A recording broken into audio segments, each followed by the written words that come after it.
Number one, we've got to understand how the Fed sets the Fed funds rate. Prior to 2009, this was actually very easy. So let me go over the players. The Federal Reserve, all of the primary banks and banks under the Fed's umbrella, we'll call them A, B, and C. All these banks have accounts with the Fed. That's where they keep their reserves and excess reserves. The Fed funds rate is just the interest rate that the banks pay overnight to lend and borrow from one another. We call this the interbank lending. So the more money that these banks have, the lower the Fed funds rate or the interbank lending rate will be. It's simple supply and demand. If the Fed wants the Fed funds rate at 5% instead of, let's say, 10%, all they do is print money out of nowhere. That definitely hasn't changed. They go into the bond market to buy short-term treasuries, T-bills. Well, who is selling them, those T-bills? Most likely, that would be Bank A, B, and C. So the Fed takes those T-bills and puts them onto their balance sheet. Whoa, time out. I want to make sure that we totally understand the Fed's balance sheet. When I say that it prints all this money to buy treasury bills, those treasury bills go onto the asset side of the Fed's balance sheet. But all of that funny money that they print, that is a matching liability. So why is the money that they print a liability? Because it's an IOU. So the Fed takes those T-bills and puts them onto their balance sheet, but this provides extra money that didn't exist before to the entities that are selling those T-bills. They take that money and put it into their account with the Federal Reserve. That increases the amount of reserves in the system enough to take the rate from 10% to 5%. Again, supply and demand. The more reserves in the system, the more supply we have, therefore the lower the interest rate goes. Post 2009, everything changed, and it all starts with quantitative easing.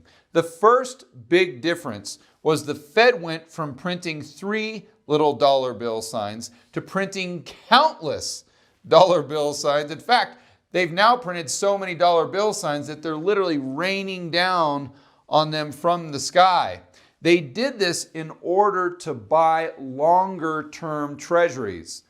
So with all that funny money that they printed, they bought those longer term treasuries from the bond market. That increased the size of their balance sheet, and it increased the amount of liabilities that they owe. Remember, those are those IOUs. The primary dealers and banks under the Fed's umbrella that sold all of those long-term treasuries that the Fed bought from quantitative easing took that money and put it into their reserve accounts. The Fed printed so much money that that took the reserve accounts to a level where the interest rate or the Fed funds rate couldn't go above 0. There's no way to do it. So if the Fed wanted the Fed funds rate to reach 1%, they had to figure out a new way to do that. The system that they came up with was IOR, interest on reserves. So the Fed went to all the banks and said, listen guys, okay, I understand that there's so much liquidity, there's so much cash in reserves that the natural rate of interest is 0%, but we want it at 1. So here's what we'll do. We'll pay you guys 1% on your reserves and your excess reserves. So the banks look at that and say, okay, yeah, we'll do that, no problem. So the banks have no motivation to lend at a rate higher than 1% because they can get that 1% risk-free just by parking the reserves at the Fed. This effectively sets a floor to the Fed funds rate. There is a problem. There are a lot of banks and lending institutions outside of the Fed's umbrella. They're kind of like the redheaded stepchild banks, and they don't have accounts with the Fed. So they can't get interest on their reserves. If the natural rate of lending is 0% because of all the funny money the Fed has printed to do quantitative easing, that's a big delta between 0 and 1%. So these banks outside of the system come to the borrower and say, listen, we'll lend to you for 0.5% because it's a hell of a lot better than getting 0%, which would be their alternative. This potentially lowers the rate for all of the money markets, bringing down the Fed funds rate under their target. So the Fed has to think of a solution for this. So they come up with the reverse repo. Basically, that's IOR for all of these banks outside of the system. The Fed says to these banks, listen, guys, we will borrow your excess reserves and pay you the same rate that we're paying all the cool kid banks under the umbrella, IOR. The banks outside of the system say, yes, that is a great deal because that is risk-free money. That's a no-brainer. So this is how it works today. There's another thing that you need to understand to tie all of this together at the end of the video. That's the discount window. This is the Fed saying to all the banks inside and outside of the system, listen, if you get into trouble and no other entities will lend to you in the open market, you can come to the discount window, give us collateral, and we will give you however much money you need. The rate will be a little bit higher than the Fed funds rate, but that way the Fed is the lender of last resort. Sounds like a good plan, but this comes back to bite them in the end. Now that we understand all this, let's go to Ray Dalio himself in this CNBC interview talking about why you must own gold. Step number 2, I'm going to give my reaction to everything Ray says about gold, and then we're going to go right back to the whiteboard, and I'm going to put all the pieces of the puzzle together for you. And hopefully I can do this while biting my tongue when these clueless CNBC announcers interject and try to interrupt Ray. Show on Friday and suggested right now that you have to be in the market full on.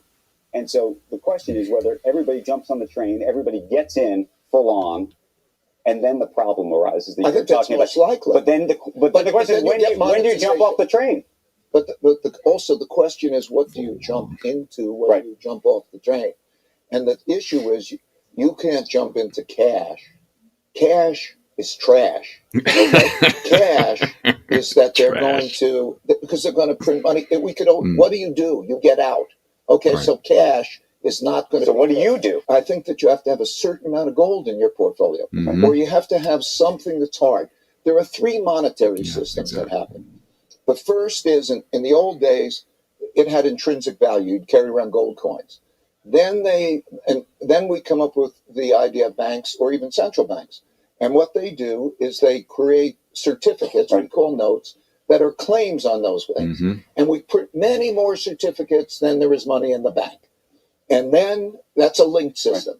And we did that, and we broke that in 1971. Then you have a fiat monetary system, which means that you can print whatever amount of money you want. And you can put that, and that's what governments do.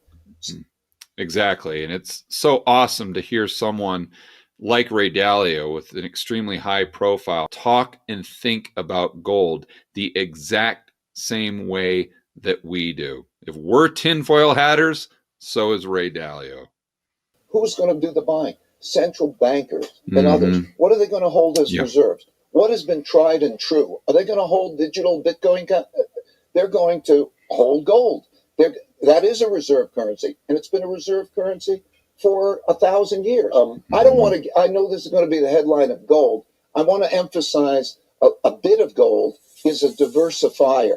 Okay, and that's the advice I can give. I know I'm going to come out of here like Ray Dalio's wild on gold, and that's not exactly. I'm going to say cash is trash is your headline. But cash is trash. You would have thought that after all the years of zero interest rates in QE 1, 2, 3, and 4. Here we You go. could have been making this case that entire time of what you were just making it. Maybe there was so much of a lack of demand in the private sector following the financial crisis that it was able to absorb all of that. But coming to us now with that, it almost, at the risk of sounding like the boy who cried wolf too many times, I'm not saying you did, but we all were, the death of the bond vigilante, it's been well documented for the past 10 years. Now you're... Okay. And this clown brings up the exact reason why the talking heads in the media, and most people for that matter, get gold completely wrong. They look at it as though it's a speculative asset. They compare it to stocks, or they compare it to Bitcoin. They compare it to something where you're buying it because you think the price is going to go up. That is not why you buy gold. Gold is an insurance policy, period. If the price goes up, that's fantastic. But the main reason you buy it is to maintain your purchasing power. It's not comparable to stocks, the S&P, or the NASDAQ. What you're saying is the time to work. I think it's totally different. Well, I would say when we are dealing with the negative interest rates, which we've had for years and years already. Just let him talk. We know how long it's been. Okay, and you take each country, and you take where we were in December toward the tightening, then you create an easing. We are now coming into a direction. And so the question for any of us is not whether it's early or not. The question for any of us is when you're holding all of those bonds and you have a negative interest rate or something, and how far more can you push that? What does the next 5 years look like? And the next 5 years is going to be something like that, plus there'll be more deficits. Now, more deficits means sell more bonds. Who are you going to sell the bonds? Why should I believe we're going to negative interest rates in the United States? Well, I think this that, guy again. And I'm not saying now. I'm saying that okay, if you have a next downturn, okay, what is it's on average 500 basis points of rate cuts. Oh, then you can't do that. You go to QE, right? Right. And we're having trouble our normalizing. stimulant. Right. We don't have much stimulant. We have people at each other's throats over the wealth gap. And so what will the next downturn be? And also, why would you want to hold those? Why do you want to hold those at some point? I don't know. I could be wrong. I've been wrong plenty in my life. So I could be wrong. I'm just trying to describe, tell me why that makes sense.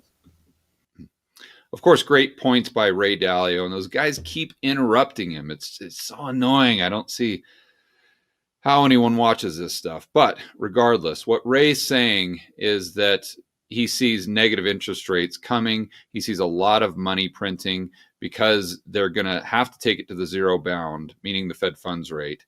And in order to combat a recession in the past, they've had to decrease interest rates by at least 5%.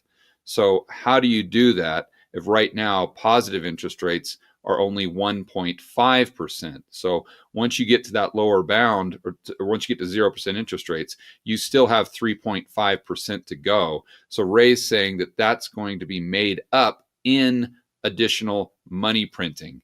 And if the government is running trillion-dollar deficits, interest rates are negative, you have all this money printing, who is going to be your buyer for those bonds and for that debt? And you combine this, that what the Fed is doing will lead to more and more social unrest because it's only benefiting the top 1% that own assets, and you've got a powder keg. Ray makes some great points that show why you must own gold in 2020. But I want to take it a step further with negative interest rates and money printing and touch on some things that Ray didn't have the opportunity to address in this CNBC interview. So let's go right back to the whiteboard. Step number 3. So in the video, we know Ray Dalio says you must own gold because of negative interest rates and money printing. Let's explore that further. Before the great financial crisis, the Fed funds rate was at 5%. They had to drop it down to 0%. In order to do that, they had to expand the balance sheet to $4.5 trillion. That's what created enough liquidity to push those rates down to 0% and keep them there regardless of what the Fed's target was. That's why they came out with IOR, interest on reserves, what we covered in step number 1. Fast forward to September 17th, 2019. At that time, the Fed funds top target rate was 2.25%. IOR was 2.1%. The repo market blew up to 10%, and that took the Fed funds rate above its target. In other words, the Fed lost control of that rate. It took it up to 2.3%. While this was happening in the background, the Fed had started QT, quantitative tightening. In other words, they were reducing the size of their balance sheet and reducing the amount of reserves in the system. They thought there were so many reserves that this wasn't a big deal.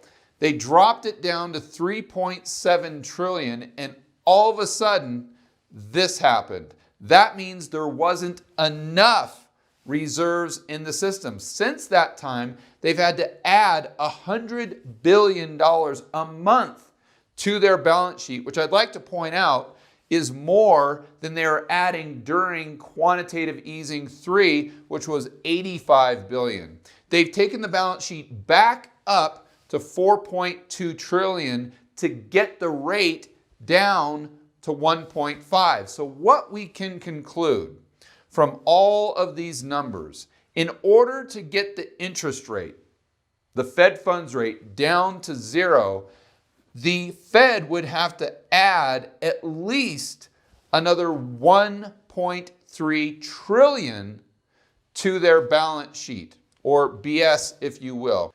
And that math is based on the fact that after the great financial crisis, it took them $900 billion of balance sheet expansion to lower the rate by just 1%. So that's where we're getting the additional 1.35 trillion in balance sheet expansion. It took all of this money printing to get the rates down to 0. You can imagine how much additional money printing would be required to get them into negative territory and keep them there.